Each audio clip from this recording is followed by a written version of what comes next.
Jail jammer ಜೊತೆಯಲ್ಲೇ ಮಂಗಳೂರಿಗರಿಗೆ ಮತ್ತೊಂದು big shock ಎದುರಾಗಿದೆ. ಇನ್ನೂ 5 ವರ್ಷ ಮಂಗಳೂರಿಗರಿಗೆ ಜಾಮರ್ ಸಮಸ್ಯೆ ಫಿಕ್ಸ್.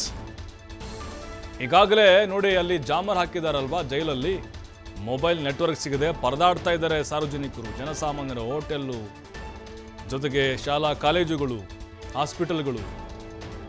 ಇನ್ನೂ 5 ವರ್ಷ ಅದು ಹಂಗೆ ಇರುತ್ತಂತೆ. ಈಗ ಮತ್ತಷ್ಟು ಆತಂಕ ಹೆಚ್ಚಾಗ್ತಾ ಇದೆ. ಮುಡಿಪಿನಲ್ಲಿ ನಿರ್ಮಾಣವಾಗ್ತಿರುವಂಥ ಸೆಂಟ್ರಲ್ ಜೈಲು ಕಾಮಗಾರಿ ಸ್ಥಗಿತವಾಗಿಬಿಟ್ಟಿದೆ.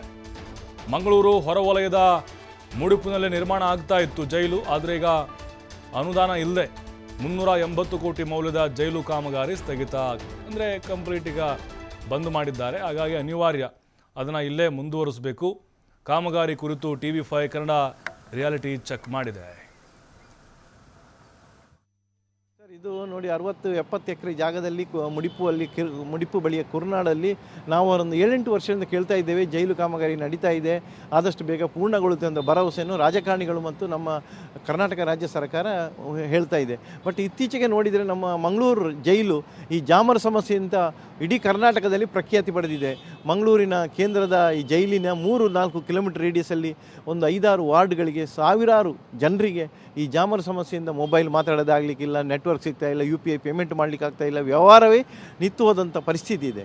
ಇಂಥದ್ದಲ್ಲಿ ಈ ಜೈಲನ್ನು ಅತ್ಯಂತ ಮಂಗಳೂರಿಂದ ಒಂದು 30 ಕಿಲೋಮೀಟರ್ ದೂರದಲ್ಲಿರುವಂಥ ಒಂದು ಕುರ್ನಾಡಿಗೆ ಶಿಫ್ಟ್ ಮಾಡೋದ ಕಾರ್ಯಕ್ರಮ ಒಳ್ಳೆದಿತ್ತು. ಬಟ್ ಈ ಒಂದು 400 ಕೋಟಿ ಕಾಮಗಾರಿ ಅನುದಾನವಿಲ್ಲದೆ ಸೊರಗುತ್ತಿದೆ. ದಯವಿಟ್ಟು ಮಾನ್ಯ ಸ್ಪೀಕರು ಅವರ ಕ್ಷೇತ್ರದಲ್ಲಿ, ಮಂಗಳೂರು ಕ್ಷೇತ್ರದಲ್ಲಿ ಈ ಒಂದು ಕಾಮಗಾರಿ ಕಟ್ಟಡ ನಡೀತಾ ಇದೆ. ದಯವಿಟ್ಟು ಇದಕ್ಕೆ ಬೇಕಾದ ಅನುದಾನವನ್ನು ಕರ್ನಾಟಕ ಸರ್ಕಾರದಿಂದ ಕೊಡಿಸಿ ಮಂಗಳೂರ ಸೆಂಟ್ರಲಲ್ಲಿರುವ ಈ ಯಾವುದು ಜೈಲ್ ರೋಡಲ್ಲಿರುವ ಜೈಲನ್ನು ಇಲ್ಲಿಂದ ಶಿಫ್ಟ್ ಮಾಡಿಸಿ ನಮಗೆ ನಾಗರಿಕರಿಗೆ ಆಗುವ ತೊಂದರೆಯನ್ನು ತಪ್ಪಿಸಬೇಕಂತೇಳಿ ಮಂಗಳೂರಿನ ಎಲ್ಲ ನಾಗರಿಕ ಪರವಾಗಿ ಈ ಕುರಿತು ನಮ್ಮ ಪ್ರತಿನಿಧಿ ಆದಿತ್ಯ ಒಂದು ಪ್ರತ್ಯಕ್ಷ ವರದಿ ಕೊಟ್ಟಿದ್ದಾರೆ, ನೋಡೋಣ. ಒಂದು ಕಡೆಯಿಂದ ಮಂಗಳೂರಿನ ಜಿಲ್ಲಾ ಕಾರಾಗೃಹದ ವಿರುದ್ಧ ಜನ ಹಿಡಿಶಾಪ ಆಗ್ತಾ ಇದ್ದಾರೆ. ಜಾಮರ್ ಸಮಸ್ಯೆಯಿಂದಾಗಿ ದಿನನಿತ್ಯ ಜನರು ಪರದಾಟವನ್ನು ನಡೆಸ್ತಾ ಇದ್ದಾರೆ. ಒಮ್ಮೆ ಇಲ್ಲಿಂದ ಈ ಹಳೆ ಜೈಲು ಶಿಫ್ಟ್ ಆಗಿ ಹೊಸ ಕಡೆಗೆ ಹೋಗಲಿ ಅನ್ನುವಂಥ ರೀತಿಯಲ್ಲಿ ಒಂದು ಆಕ್ರೋಶವನ್ನು ಹೊರಹಾಕ್ತಾ ಇರುವಂಥದ್ದು. ಆದರೆ ಪ್ರಸ್ತುತ ಈ ಹೊಸ ಜೈಲಿನ ಪರಿಸ್ಥಿತಿ ಯಾವ ಥರ ಇದೆ ಅಂದರೆ, ಕಾಮಗಾರಿ ಹಂತದಲ್ಲಿರುವಂಥ ಸೆಂಟ್ರಲ್ ಜೈಲು ಏನು ಮಂಗಳೂರು ಹೊರವಲಯದಲ್ಲಿ ನಿರ್ಮಾಣ ಆಗ್ತಾ ಇದೆ, ಅದು ಯಾವ ಹಂತದಲ್ಲಿದೆ, ಅದರ ಕಾಮಗಾರಿ ಯಾವ ಹಂತದಲ್ಲಿ ಇದೆ ಅಂತ ನೋಡ್ತಾ ಹೋಗೋದಾದರೆ ನಮ್ಮ ಮುಂದೆ ಇರುವಂಥ ಒಂದು ಚಿತ್ರಣ ಇದು. ಸೊ ಈ ಒಂದು ಕಾಮಗಾರಿ ನಿಂತು ಹೋಗಿದೆ, ಯಾಕಂದರೆ ಅನುದಾನದ ಕೊರತೆಯಿಂದ ಇಷ್ಟು ದೊಡ್ಡ ಜೈಲಿನ ಸೆಂಟ್ರಲ್ ಜೈಲಿನ ಕಾಮಗಾರಿ ಏನಿದೆ ಇದು ನಿಂತು ಹೋಗಿರುವಂಥದ್ದು. ಇದಿರುವಂಥದ್ದು ಮಂಗಳೂರು ಹೊರವಲಯದಲ್ಲಿರುವಂಥ ಮುಡಿಪು ಸಮೀಪದ ಚೇಳೂರು ಕುರ್ನಾಡು ಪ್ರದೇಶದಲ್ಲಿ ಈ ಜೈಲು ನಿರ್ಮಾಣ ಆಗ್ತಾ ಇದೆ. ಕಳೆದ 6 ವರ್ಷದಿಂದ ಈ ಒಂದು ಕಾಮಗಾರಿ ಏನಿದೆ ನಡೀತಾ ಇದ್ದರೂ ಕೂಡ ಇನ್ನೂ ಮುಕ್ತಾಯ ಆಗಿಲ್ಲ. ಸುಮಾರು 380 ಕೋಟಿ ರೂಪಾಯಿ ವೆಚ್ಚದಲ್ಲಿ ಈ ಒಂದು ಪ್ಯಾಲೇಸ್ ಮಾದರಿಯಲ್ಲಿ ಜೈಲನ್ನು ನಿರ್ಮಾಣ ಮಾಡ್ತಾ ಇದ್ದಾರೆ. ಅಂದರೆ ನೋಡುವಾಗ ಬಹಳ ಸುಂದರ ಆಗಿದೆ, ಬಹಳ ಸುಸಜ್ಜಿತವಾಗಿದೆ. ಆದರೆ ಕಾಮಗಾರಿ ಮಾತ್ರ ಪೂರ್ಣವಾಗಿಲ್ಲ. ಕಾಮಗಾರಿ ಪೂರ್ಣವಾದರೆ ಬಹಳ ಒಂದು ಒಳ್ಳೆಯ ಜೈಲು, ಇದು ಹೈಟೆಕ್ ಜೈಲು ಕೂಡ ಹೌದು, ಬೇಕಾದಂಥ ಎಲ್ಲ ಸವಲತ್ತುಗಳು ಕೂಡ ಇಲ್ಲಿದೆ. ಅದರ ವಿಪರ್ಯಾಸ ಏನು ಅಂದರೆ, ಮಂಗಳೂರಿನ ಶಾಸಕರು ಸಹಿತ ವಿಧಾನಸಭೆಯ ಸ್ಪೀಕರ್ UT ಖಾದರ್ ಅವರ ತವರೂರಲ್ಲಿ ಇರುವಂಥ ಒಂದು ಅವ್ಯವಸ್ಥೆ ಇದು. ಜೈಲ್ ಕಾಮಗಾರಿ ಪ್ರಾರಂಭವಾಗಿ ಅನೇಕ ವರ್ಷಗಳಿದ್ರೂ ಕೂಡ ಇನ್ನೂ ಕೂಡ ಅದು ಪೂರ್ಣವಾಗಿಲ್ಲ.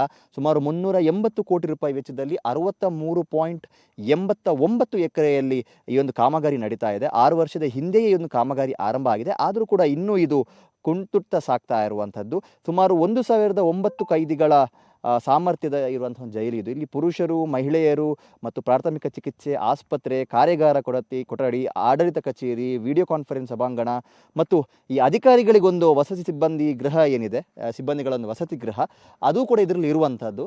ಸುಮಾರು 9 ಕಟ್ಟಡಗಳು ಇಲ್ಲಿ ತಲೆ ಎತ್ತಿ ನಿಲ್ಲಬೇಕಾಗಿತ್ತು. 2009ರಲ್ಲಿ ಆಗಿನ ಮುಖ್ಯಮಂತ್ರಿ ಯಡಿಯೂರಪ್ಪನವರು ಇದಕ್ಕೊಂದು ಗ್ರೀನ್ ಸಿಗ್ನಲನ್ನು ನೀಡಿದರು. ಆದರೆ 2016-17ರಲ್ಲಿ ಇದಕ್ಕೆ DPR ಆಗಿ 2018-19ರಲ್ಲಿ ಇಲ್ಲಿ ಟೆಂಡರನ್ನು ಕರೆದು 2020ರಲ್ಲಿ ಕಾಮಗಾರಿ ಆರಂಭ ಆಗಿತ್ತು.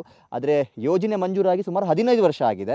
ಕಾಮಗಾರಿ ಆರಂಭವಾಗಿ 5 ವರ್ಷ ಕಳೆದಿದೆ, ಆದರೂ ಕೂಡ ಇನ್ನೂ ಕಾಮಗಾರಿ ಕಂಪ್ಲೀಟ್ ಆಗಿಲ್ಲ ಅನ್ನುವಂಥದ್ದು ಸದ್ಯ ಒಂದು ರೀತಿಯ ಬೇಸರ ಅಂತ ಹೇಳ್ಬೋದು. ಈಗ ಸದ್ಯ ಇಷ್ಟು ದೊಡ್ಡ ಜೈಲು ಒಂದು ಪ್ಯಾಲೇಸ್ ರೀತಿಯಲ್ಲಿ ಆಗಬೇಕಾಗಿತ್ತು ಇಷ್ಟೊತ್ತಿಗೆ, ಆದರೆ ಈಗ ಇದು ಬೂತ್ ಬಂಗ್ಲೆ ಆಗಿ ಪರಿವರ್ತನೆ ಆಗಿದೆ. ಅಲ್ಲಲ್ಲೇ ಕಟ್ಟಡ ಕಾಮಗಾರಿಗಳು ಬಿದ್ದು ಹೋಗಿದೆ, ಅರ್ಧಂಬರ್ಧಂ ಕಾಮಗಾರಿಗಳಾಗಿದೆ, ತ್ಯಾಜ್ಯ ರಾಶಿಗಳು ಮತ್ತು ಮರಳು ಜಲ್ಲಿ ರಾಶಿಗಳು ಮತ್ತೊಂದಿಷ್ಟು ಅನೈತಿಕ ಚಟುವಟಿಕೆಗಳು ನಡೀತಾ ಇರುವಂಥ ಕುರುಹುಗಳು ಕೂಡ ಇಲ್ಲಿದೆ. ಯಾಕಂದರೆ ಒಂದು ಬೂತ್ ಬಂಗ್ಲೆ ಥರ ಈ ಪ್ರದೇಶ ಇದೆ ಮತ್ತು ಈ ಪ್ರದೇಶ ಕೂಡ ಹೆಚ್ಚು ಜನರ ಓಡಾಟ ಇರುವಂಥ ಒಂದು ಪ್ರದೇಶ. ಒಂದು ಜೈಲಿಗೆ ಯಾವ ಥರ ವಾತಾವರಣ ಬೇಕೋ ಆ ಥರದ ಒಂದು ವಾತಾವರಣ ಇರುವಂಥ ಒಂದು ಪ್ರದೇಶ ಇದು. ಆದರೆ ಈಗ ಕಾಮಗಾರಿ ಅರ್ಧಂಬರ್ಧಂ ಆಗಿ ನಿಂತಿದೆ. ಇನ್ನಿದು ಪೂರ್ಣವಾಗೋದಕ್ಕೂ ಕೂಡ ಇನ್ನೊಂದು 5 ವರ್ಷ ಬೇಕು ಅಂತ ಸಂಬಂಧಪಟ್ಟಂಥ ಅಧಿಕಾರಿಗಳು ಹೇಳ್ತಾ ಇದ್ದಾರೆ. ಜೈಲು ಮುಂಭಾಗ ಉಗ್ರ ಪ್ರತಿಭಟನೆ ನಡೆದು ಕೂಡ ಆ ಒಂದು ಸಮಸ್ಯೆಗೆ ಪರಿಹಾರ ಸಿಕ್ಕಿಲ್ಲ. ಇರುವಂಥ ಸಮಸ್ಯೆಗೆ ಪರಿಹಾರ ಏನು ಅಂದರೆ ಅದು ಹೊಸ ಜೈಲು. ಆದರೆ ಹೊಸ ಜೈಲನ್ನು ನೋಡಿದಂಥ ಸಂದರ್ಭ ಇದು ಅತಿ ಶೀಘ್ರದಲ್ಲಿ ಇದರ ಉದ್ಘಾಟನೆ ಭಾಗ್ಯ ಅನ್ನುವಂಥದ್ದು ಕಾಣ್ತಾ ಇಲ್ಲ. ಇನ್ನು ಸುಮಾರು 5 ವರ್ಷ ಬೇಕಾಗಬಹುದು ಅನ್ನುವಂಥ ಲೆಕ್ಕಾಚಾರಗಳಿದೆ. ಹಾಗಾಗಿ ಸರ್ಕಾರ ಆದಷ್ಟು ಬೇಗ ಅನುದಾನವನ್ನು ಬಿಡುಗಡೆಗೊಳಿಸಿ ಈ ಒಂದು ಜೈಲು ಕಾಮಗಾರಿಯನ್ನು ಮಾಡಿ ಒಂದು ಸುಸಜ್ಜಿತವಾಗಿರುವಂಥ ಜೈಲಿನ ವ್ಯವಸ್ಥೆಯನ್ನು ಮಾಡಬೇಕು ಅನ್ನುವಂಥದ್ದು ಸಾರ್ವಜನಿಕರ ಆಗ್ರಹ ಆಗಿದೆ. ಕ್ಯಾಮರಾ ಪರ್ಸನ್ ಕೃಪೇಶ್ ಪೂಜಾರಿ ಜೊತೆ ಆದಿತ್ಯ TV5 ಮಂಗಳೂರು.